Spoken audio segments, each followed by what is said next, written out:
What's up folks, how's it going? This is Waj. Hope you guys are all doing well, and in this video I'm going to be going through my top 15 reasons of why I think the Samsung Galaxy S7 and S7 Edge is a better overall smartphone than the current generation iPhone 6s and 6s Plus. So we're going to be basically going through the specific advantage that this thing has over this thing. So if you're interested, let's get right into it.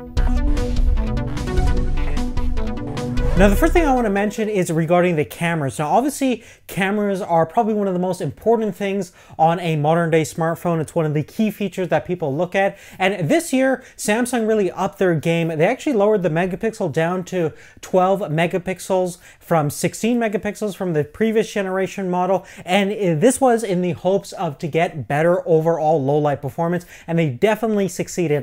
Both of these smartphones are now pretty much on par with color rendition and overall noise pattern, so they're excellent in terms of shooting in different low light conditions, especially when it comes to the rear facing camera. The front facing camera, on the other hand, is a little bit of a different story, and this is where I think the GS7 has a little bit of an edge up. Firstly, it has a much brighter lens, f1.7 versus f2.2 on the iPhone side, and it has a much wider field of view, which is definitely going to get you more things in frame. And I think the camera just generally looks better, and it's going to be better suited for many different conditions. Additionally, the front-facing camera can shoot up to Quad HD resolution video, which is much better than what any of the iPhones can do currently. Another big advantage on the Samsung phones is that they're IP67 certified now, so you can easily get them wet if you want to go out in the rain, or even fully submerge them in water, and you should absolutely be fine with that. Versus the iPhones do not have that official certification, and you typically don't want to get them wet for a prolonged period of time. Now these days, VR is as popular as ever, and the cool thing with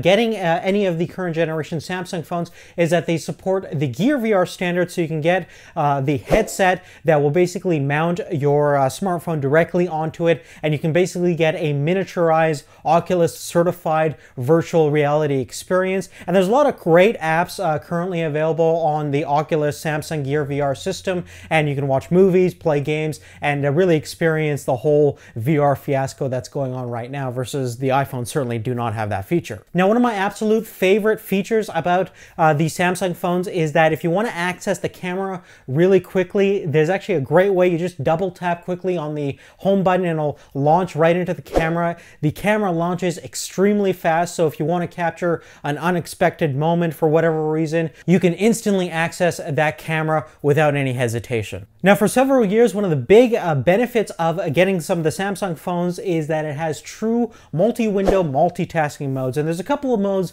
to choose from. You can go through the split screen way, where you can watch like a YouTube video and surf the web on the other side. And there's even a pop-up window multitasking mode, which will kind of emulate the multitasking experience you're going to find on a desktop environment. And certainly none of the iPhones have any type of multitasking mode in a window format or split screen mode. There is, however, on the new iPad Pros. Hopefully that'll get migrated to the newer generation iPhones in the future. But currently, if you want that feature, you're going to have to take a look at what the Samsungs are offering.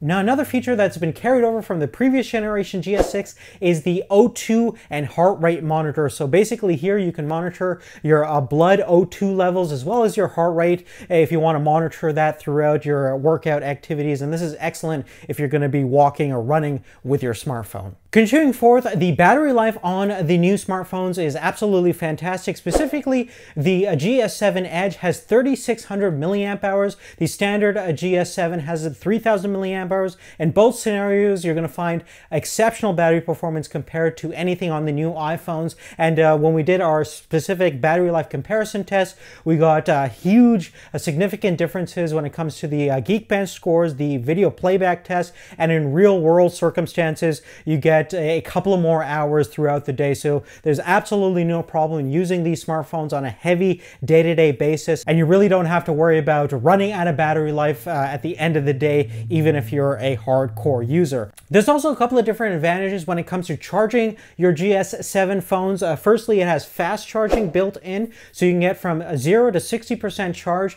in under 30 minutes. If you want to get a full charge on the GS7 Edge, it took me about 70 minutes to do so, which is much faster than anything you're going to experience on the iPhone. Additionally, you also have wireless charging built in, support for both PMA and Qi wireless chargers. And if you want to also do fast fast wireless charging, that's a feature that's also available. Now, another big feature that they added back on to the GS7 smartphones is the microSD expansion slot, which is incorporated directly into the SIM card tray. So you can easily expand your internal memory up to 200 gigabytes. So you don't really have to get the higher end model. You can save a little bit of money and just expand the memory through your own means, which is always a fantastic option. Another minor advantage is the ergonomics on the new GS7 smartphones. They have a slight curve to the body. So when you are using them in the hand, they feel really great and really secure, both on the Edge model and on the standard model. And I think they're a little bit more comfortable to use than the iPhone 6s and 6s Plus. Additionally, both of the Galaxy phones are slightly lighter than their iPhone counterparts. Additionally, as we found out from our speed test comparison video, there's not really one phone that kind of wins out when it comes to overall performance and day-to-day use. They're both very, very snappy and very, very responsive. But for certain applications that use multi-threaded processing, you might find an advantage on the Samsung side where you have a lot more cores to choose from and a higher overall frequency. So you might find an advantage there. There's also double the amount of RAM on the GS7 phones compared to the current generation iPhones. Now, winding down our list, the thing that I have to mention at this point is if you choose the Samsung Galaxy S7 Edge, there's many advantages to having that curved edge. It's not just a gimmick anymore. There's actually 3 different modes that the Edge can be utilized for. The first thing is the Edge panels, which are essentially shortcuts to your favorite apps and widgets, and these can be handy, especially if you're using a specific application and want to move to something else or want more information using that Edge display. Additionally, the second aspect of the Edge is the Edge feed system, which can be utilized when the smartphone is in standby mode, and it'll basically feed you some news information along the edge of the display, which can be a little bit handy. And the third feature is regarding the Edge lighting system. This is basically when your smartphone is facing down and you receive a call or notification from one of your favorite contacts, you'll see the Edge being lit up in a specific color that will correspond to one of the colors that you've chosen for your favorite contacts. So as you can see, not only does the Edge display look really nice and feel really nice when you're swiping back and forth, but it has some practical use applications if you want to use it for those things. Now, one thing I have to praise on the new Samsung phones is the overall design. In fact, the Edge has the same 5.5-inch physical display size as the iPhone 6s Plus, but it's almost 11% smaller and it has a screen-to-body ratio of 76.1%. And not only does it have a Quad HD display on both models, which will give you a PPI count about 534 and 577 on the standard GS7, which is much higher than both of the displays that you get on the current generation iPhones. So not only will you have a sharper image, but the phone display will actually look larger because you have less borders surrounding the body of the display, which is excellent from a design perspective. Now, the last thing I have to mention is also regarding the display, but more specifically when it comes to the display quality itself. It's using a very high quality Super AMOLED display that can render out infinite black levels. So the black levels are much more superior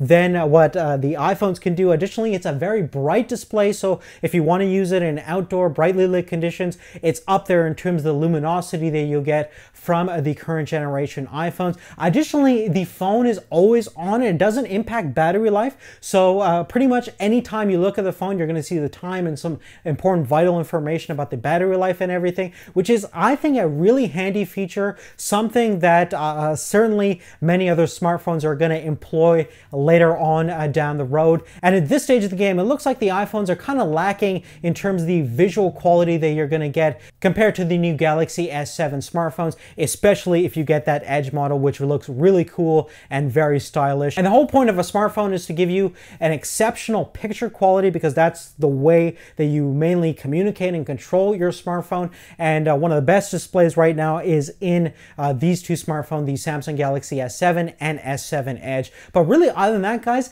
that's really it. Definitely let me know what you guys think in the comment section down below. If you like this video, give us a thumbs up and check out our other dedicated comparison videos. We did a specific video for cameras, as well as the speed test and the battery life test, as we mentioned before. Check out all those videos in the description down below. Subscribe if you haven't already.